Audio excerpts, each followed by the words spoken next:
एक वहाँ पे इंस्क्रिप्शन मिला था, उस पे एएसआई की जो फाइंडिंग है वो बता रहा हूँ। During this survey a number of inscriptions were noticed on the existing and pre-existing structure. A total of 34 inscriptions were recorded during the present survey and 32 stampages were taken. These are in fact inscriptions on the stone of pre-existing Hindu temple which have been reused during the construction repair of the existing structure. मतलब ऐसा ये कह रहा है कि वहाँ पे जो इंस्क्रिप्शंस मिले हैं उसमें से 32 ऐसी जगहें हैं और टोटल 34 ऐसे इंस्क्रिप्शन हैं जो प्री एग्जिस्टिंग हिंदू टेम्पल के थे। They include inscriptions in the Devanagari, Grantha, Telugu and Kannada scripts. Reuse of earlier inscriptions in the structure suggest that the earlier structure were destroyed and there parts were reused in the construction repair of the existing structure. मतलब जो पहले हिंदू मंदिर था उसी के inscriptions को use करके, इस्तेमाल करके ये तथाकथित मस्जिद बनाने का काम किया गया। कौन से लैंग्वेजेस इसमें जो इंस्क्रिप्शंस मिले हैं ये देवनागरी, ग्रंथा, तेलुगु और कन्नड़ स्क्रिप्ट्स के मिले। 3 names of deities, Devanagari, Grantha, Telugu and Kannada. 3 names of Grantha, 3 names of deities such as Janardana, Rudra and Umeshwara are found in these inscriptions. ये जो inscriptions है इसमें देवताओं के 3 नाम आज भी इंगित होते हुए दिखते हैं। कौन कौन सा नाम है? जनार्दना, रुद्र और उमेश्वरा। जनार्दन, रुद्र और उमेश्वरा ये पिलर्स पे मिले हैं, इंस्क्रिप्शंस पे। पिलर्स की फाइंडिंग खत्म हो चुकी है। टर्म्स सच एज महामुक्ति मंडप is mentioned in these 3 inscriptions is of great significance. Sir इसको प्लीज अप्रिशिएट कर लें।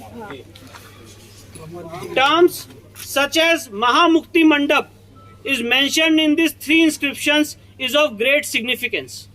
जो वहाँ पे इंस्क्रिप्शन है उसमें एक जगह लिखा हुआ है महामुक्ति मंडप और ये ऐसा ही कह रहा है, ये बहुत सिग्निफिकेंट बात है। किस बात में लिखा हुआ है? किस बात को लेकर? जो वहाँ पे इंस्क्रिप्शन मिला है तथाकथित मस्जिद में, उसमें वन ऑफ द इंस्क्रिप्शंस में लिखा हुआ है महामुक्ति मंडप। तो ऐसा ही कह रहा है, बहुत सिग्निफिकेंट बात है। इंस्क्रिप्शंस ऑन लूज स्टोन, अब जो पत्थर हैं, जो ऐसे लूज पत्थर हैं, उस पे जो कार्विंग्स और इंस्क्रिप्शंस है उसके बारे में एएसआई इतनी फाइंडिंग दे रहा है जो मैं आपको पढ़ के सुना रहा हूँ। ASI had in its custody record, ये बहुत इंपॉर्टेंट बात है, इसको प्लीज रिमार्क करें। ASI had in its custody record of an inscription engraved on a loose stone which recorded construction of the mosque in the 20th regnal year of Hazrat Alamgir, Mughal Emperor Aurangzeb, corresponding to 1087 and corresponding to 1676-77 CE. This inscription also recorded that in the year 1792-93 the mosque was repaired with sahan. The photograph of this stone inscription was recorded in ASI records in the year 1965-1966. मैं आपको ये बताना चाहता हूँ, सर्वे के दौरान वहाँ पे एक पत्थर मिला था, एक इंस्क्रिप्शन मिला था, और वो जो पत्थर मिला था वो आधा टूटा हुआ है। तो एसआई ने कहा कि इस पत्थर का जो ओरिजिनल है वो उनके पास ऑलरेडी उनके रिकॉर्ड्स में था 1965-1966 में, और उस पत्थर में क्या लिखा हुआ है वो आपको आगे बता रहा हूँ। During the recent survey this stone inscription was recovered from a room in the mosque. Survey के दौरान ये जो वहां पे इंस्क्रिप्शन था उसी मॉस्क के रूम से मिला। However, the lines related to the construction of the mosque and its expansion have been scratched out. जो मॉस्क बनाने की और उसकी रिपेयर की बात थी, इस इंस्क्रिप्शन से उन लोगों ने उसको मिटा दिया।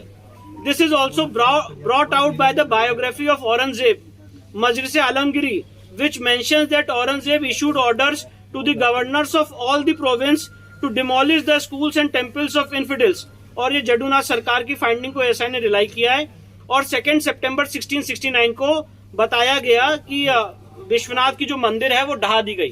तो एसआई ने यहाँ पे जडूनाथ सरकार की फाइंडिंग को रिलाई किया है मजलिस आलमगिरी। बताए तो 1669, 2 सितंबर 1669। जडूनाथ इसके बाद मंदिर तोड़ने की डेट है सर ये जी।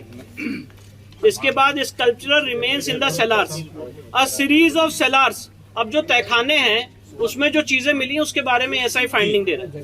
अ series of cellars were also constructed to the east to create additional space and a large platform in front of the mosque for accommodating large number of people for prayers. Pillars from the earlier temples were reused while making cellars in eastern part of the platform. A pillar decorated with bells, niches for keeping lamps on all four sides and bearing an inscription in Samvat 1669 is reused in the cellar N2. मतलब ऐसा ये कह रहा है कि जो pillars थे पहले के मंदिर के उसको उपयोग किया गया और एक पिलर में जो संवत 1669 का मतलब जो करस्पॉन्डिंग टू 1613 1 जनवरी फ्राइडे का है उसको दोबारा रीयूज किया गया सेलौर में तहखाने में. Sculptures of Hindu deities and carved architectural members were found buried under the dumped soil in cellar S2. जो तहखाना S2 है उसमें हिंदू देवी देवताओं की मूर्तियां और carved architecture members were found buried under the dumped soil. एक बार फिर से सर ये वाला बता दीजिए. Sculptures of Hindu deities and carved architectural members were found buried under the dumped soil in cellar S2. Nature and age. अब nature और as इसकी क्या है इसके बारे में ऐसा ही अपनी फाइंडिंग बता रहे हैं.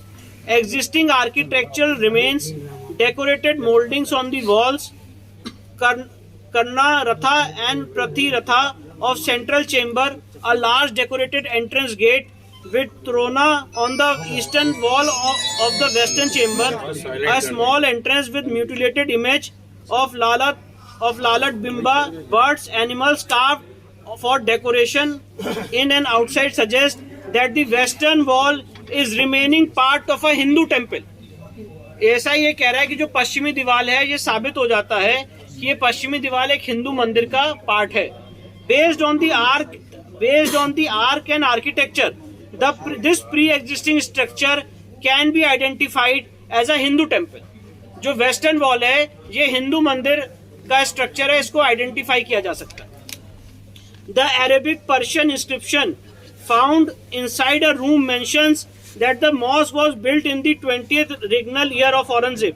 Hence, the pre-existing structure appears to have been destroyed in 17th century. मतलब ऐसा ही कह रहा है कि वहां पे जो पहले स्ट्रक्चर था जो हिंदू मंदिर का उसको 17वीं शताब्दी में तोड़ा गया है ड्यूरिंग द रेन